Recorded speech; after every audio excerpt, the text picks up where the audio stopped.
Buonasera a tutti, benvenuti a questa nuova puntata di Effetto Serra Talk Show su Social. Oggi mercoledì 30 aprile, quindi anche questo mese, questo quarto mese dell'anno, va in archivio con una vittoria, quella del Cagliari, ottenuta lunedì a Verona, al Bentegodi, davvero fondamentale per la corsa a salvezza degli uomini di Davide Nicola. Un 2-0 firmato da due dei due rappresentanti, forse più emblematici del vecchio gruppo del Cagliari, vale a dire Leonardo Pavoletti e Alessandro De Iola, che quasi a mo' di chiusura di un cerchio regalano praticamente la salvezza, potremmo dire quasi in termini matematici, anche se mancano ancora 4 partite, però è il caso di dire davvero che con la vittoria di Verona il Cagliari fa un balzo forse decisivo. E lo fa nel momento migliore del campionato, lo fa nel momento in cui il Cagliari forse nelle ultime settimane non era stato così incisivo, così attivo, così grintoso. Diciamo che ha scelto l'occasione più importante. L'occasione più importante perché è arrivato in trasferta, quindi vincere dopo tanto tempo, che significava l'ultima vittoria,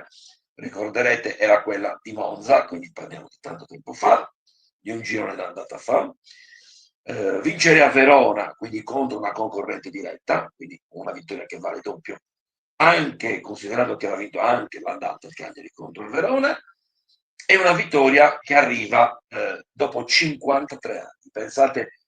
l'ultima vittoria al Bentegodi era firmata addirittura da Gigi Riva, quindi scusate, quindi davvero stiamo parlando di un 3 punti che valgono 9, non valgono 3 punti. Aggiungiamoci il fatto che Cagliari nella partita di Verona giocava senza 2 tra i giocatori più rappresentativi di quelli che di fatto avevano tirato la carretta da inizio anno, vale a dire Gerrimina e Piccoli. Bene, questo vuol dire che il Cagliari ha dei valori. Mi dispiace, lo dico sinceramente, che il Cagliari, visto quest'anno, abbia avuto un atteggiamento, un rendimento molto incostante. La politica dei piccoli passi sta pagando e Davide Nicola da questo punto di vista è assolutamente da lodare, perché arrivare praticamente alla salvezza a 4 turni dalla fine significa davvero aver tenuto la barra dritta anche quando le cose non andavano bene. Di contro c'è la gestione di uno spogliatoio che comunque è rimasto sempre compatto, con dei giocatori però alcuni che sono comparsi dai radar e poi scomparsi per poi riapparire successivamente. Lungo l'esempio, può essere Pavoletti come nel caso di Verona, ma può essere anche Mari, titolare a Verona,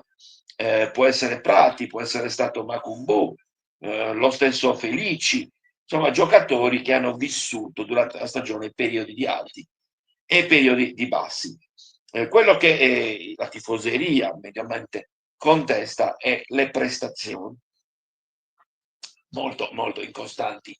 in alcuni frangenti del campionato, ma è innegabile che i risultati stanno dando ragione a Davide Nicola, per questo tutto l'ambiente deve essere comunque contento. Certo, e non possiamo nasconderci dietro un dito, che il livello della corsa salvezza è davvero molto basso. 4 giornate alla fine, le ultime 2 hanno comunque 25 punti, è evidente che il livello medio delle squadre che lottano per la salvezza comunque è davvero davvero poca cosa, e quindi in questo senso anche i 33 punti del Cagliari significano davvero tanto. Mancano 4 partite, si gioca lunedì, si gioca sabato alle 15 Cagliari Udinese, Partita che in caso di vittoria significherebbe davvero mettere ormai il cappello e quindi guardarsi il resto della Serie A, le altre 3 partite che finiscono, che sanciscono la fine del campionato da qui alla fine, di fatto in ciabatte e soprattutto indenni 2 match molto delicati, che sono gli ultimi 2, ovvero quello in casa contro il Venezia e quello fuori casa, l'ultimo a Napoli. Già l'ipotesi di evitare scontri all'ultimo sangue praticamente per giocarsi la Serie A vuol dire davvero tanto, vuol dire sicuramente aver, ripeto, tenuto la barra dritta anche nei momenti più difficili di questo torneo. Voglio chiudere con una riflessione importante. Il Cagliari è praticamente ormai salvo, lo stiamo dicendo in tutte le salse, e quindi è giusto festeggiare per come è arrivata, per il valore che ha la Serie A e anche e ovviamente per quello che vale anche dal punto di vista economico, non solo dal punto di vista di disciplina, diciamo così, di valore, di categoria, ecco, di importanza di categoria, forse è meglio dire così. E quindi cosa voglio dire? Cosa voglio sottolineare?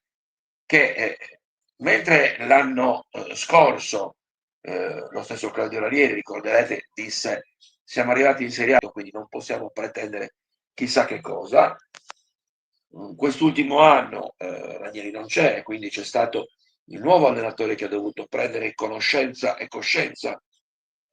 dei giocatori da guidare, del modulo da usare, dell'ambiente in cui allenava, parlo di Davide Nicola, e poi c'è ovviamente il discorso legato al mercato. È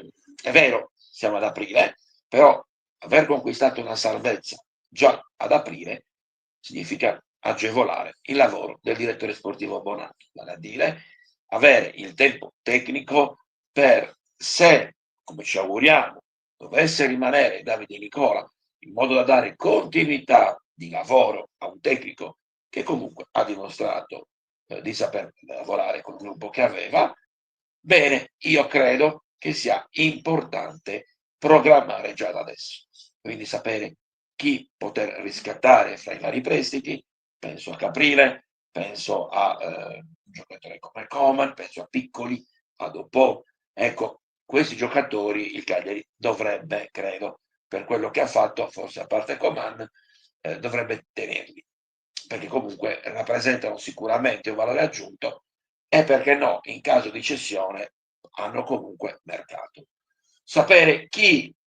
far restare, chi mandare via, chi è in prestito o chi ceduto, fare cassa, aggiungerci i soldi dei diritti TV e organizzare una squadra che possa fare ancora meglio di quest'anno.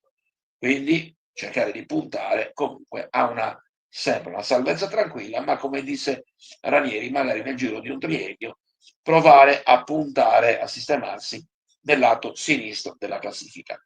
Lo hanno dimostrato l'Atalanta prima, lo sta dimostrando adesso il Bologna, che con le idee, pur senza grossi investimenti, si riesce a fare un campionato di vertice. Ora il Cagliari non credo che abbia le risorse economiche, presidente Giulini, per costruire una squadra da Champions, però con le idee, azzeccando quei 2 o 3 acquisti importanti all'interno del calciomercato, facendo appunto per tempo, come in questo caso, credo che si possa assolutamente fare un campionato di tutto rispetto. Ce lo auguriamo, se lo augura il pubblico cagliaritano, perché poter giocare alla pari con altre squadre senza avere l'assillo della classifica, credo che sia una vittoria e una libertà, diciamo così, mentale, che non ha assolutamente prezzo. Chiudo qui la diretta di oggi, ricordo ancora una volta, domani è il 1° maggio, quindi non andremo in onda, ci vediamo la settimana prossima con altre interviste succulente, non vi anticipo ancora. Grazie ancora e buon fine settimana a tutti. Ciao.